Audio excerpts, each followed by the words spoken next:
Hey everyone, welcome back. Today, we're tackling one of the most important concepts in programming, functions. Imagine you're building a robot.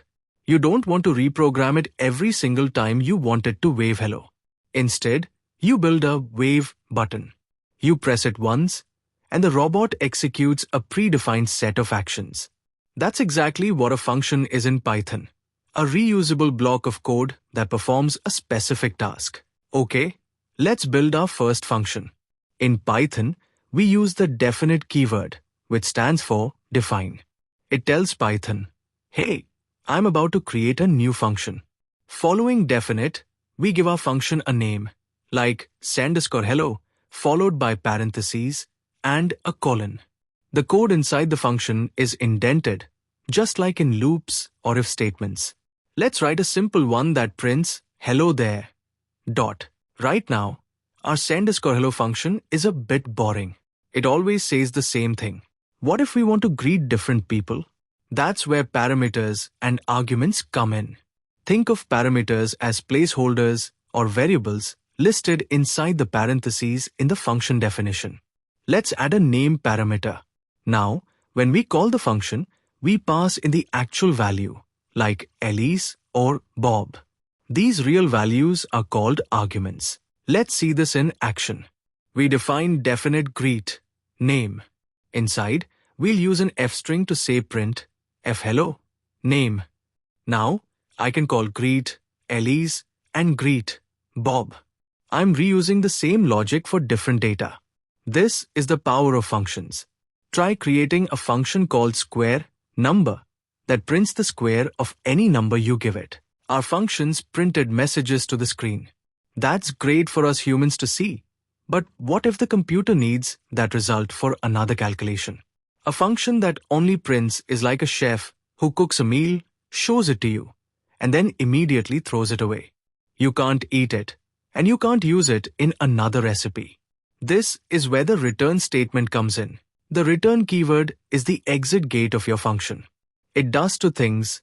It immediately stops the function's execution, and it sends a value back to the place where the function was called.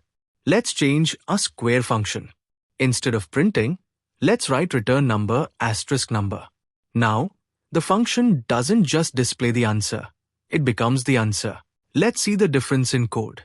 I'll create two functions, print_square and return_square.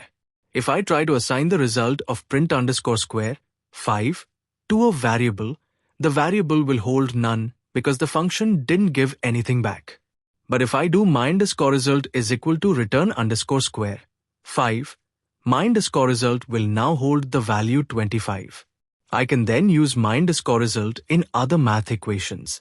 Remember, print is for people, return is for the program. Now we're talking about scope, which is basically the visibility of variables. Think of it like this. What happens in a function stays in a function. Variables defined inside a function are called local variables. They only exist while that function is running. Once the function finishes, poof, they're gone. You cannot access them from outside the function. Let's look at an example. On the other hand, variables defined in the main body of your script outside of any function are called global variables. They're like a public bulletin board in the town square. Everyone can see them, including code inside functions. So, a function can read a global variable, but by default, it cannot change it. But what if you do want a function to modify a global variable, like updating a score in a game? Python protects global variables to prevent accidental changes. To explicitly tell Python, yes, I want to change this global variable, you must use the global keyword inside your function before you use the variable. Be careful with this, though. Overusing global variables can make your code hard to debug. Let's talk about making our arguments more flexible. Sometimes you want a parameter to have a common value most of the time, but still allow it to be changed. We can set a default argument in the function definition. For example, definite greet, name, greeting is equal to hello. Now, if I just call greet Elise, it uses the default hello. But I can still override it by calling greet Bob, hi, dot. What if you don't know how many arguments a user will pass? Maybe you want a function that sums up any number of numbers. This is where asterisk args comes in. The asterisk is the magic part. Args is just a convention. It tells Python to take all the extra positional arguments and pack them into a single tuple called args.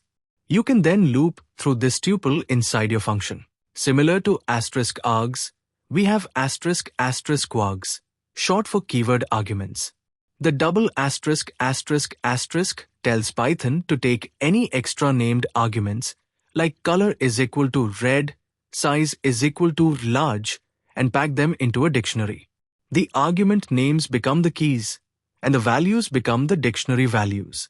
This is super useful for functions designed to handle lots of optional settings.